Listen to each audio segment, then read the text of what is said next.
The evil within is never something that lives only in the shadows of haunted mansions or the woods where whispers linger, but in the silent corners of the human heart, where darkness waits patiently for its moment to break free. It begins quietly, with a thought, a seed planted in the soil of fear and pain, watered by grief, betrayal, and anger. At first, it seems harmless, a fleeting shadow across the mind. But when left unchecked, it grows into something monstrous, something unrecognizable, until the person once known is consumed by what lurks inside. That is the story of Daniel Graves, a man who discovered that the greatest horror does not come from what we see outside, but what festers deep within. Daniel was an ordinary man by every account. A schoolteacher in a small town, loved by his students, respected by his peers, and devoted to his wife, Clara. Their life together was quiet and simple, built on routines and small joys that seemed to protect them from the world's cruelty. But life is never so merciful for long. When Clara fell ill with a sickness no doctor could diagnose, Daniel's world began to unravel. Each passing day drained the color from her cheeks, leaving her frail and ghostly, until one morning she did not wake. The grief that followed tore through Daniel like a storm, leaving behind ruins where once stood a man of kindness and hope. He withdrew from his work, from his friends, and most importantly from himself. In the silence of his home, where Clara's laughter once filled the rooms, there was only emptiness. And in that emptiness, something ancient and cruel began to stir. At first it was only whispers. Late at night, when the town slept, Daniel would hear his name spoken in a voice too close to ignore.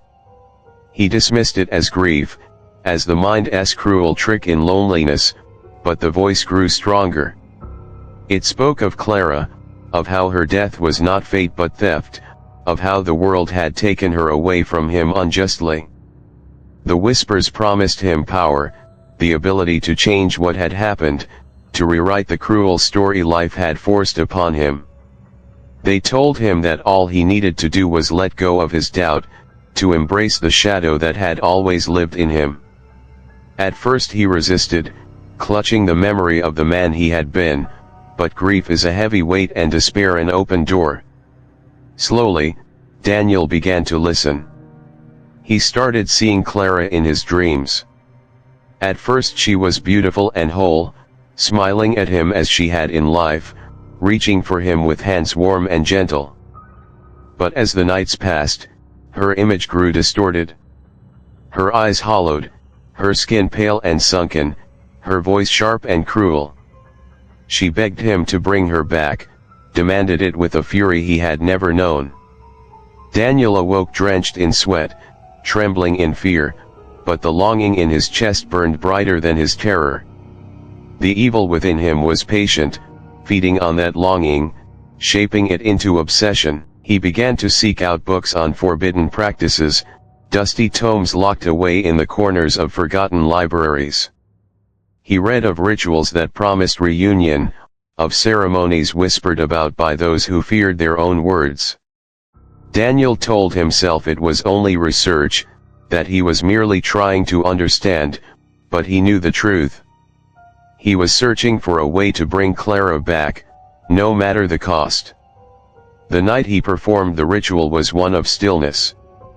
The air in his home hung heavy, as if the world itself was holding its breath. He lit candles, arranged the symbols just as the book instructed, and spoke the words with a trembling voice. He cut his palm and let his blood fall into the circle, his heart pounding with both fear and desperate hope. For a moment, nothing happened, and he thought himself a fool. But then the shadows in the corners of the room thickened, pulling closer, curling like smoke around his body. The whispering voice returned, stronger than ever, echoing through his skull until he could not tell if it was within the room or within his very mind. The shadows took shape, forming a figure, and Daniel's breath caught as he saw Clara standing before him. But it was not Clara. Her face was the same, her voice familiar, but her eyes were wrong. They gleamed with hunger, not love. Her smile was sharp, her touch cold. Daniel told himself it was her, that she had simply changed, that she needed time to adjust to this new life. But deep down he knew the truth. What he had brought back was not his wife, but the darkness that had waited for this moment. It lived within her now, wearing her face as a mask, whispering promises that bound Daniel tighter to its will. He told no one what he had done, but the town began to notice changes. His students said he seemed distant, his neighbors whispered of strange lights in his home, of screams carried on the wind at night.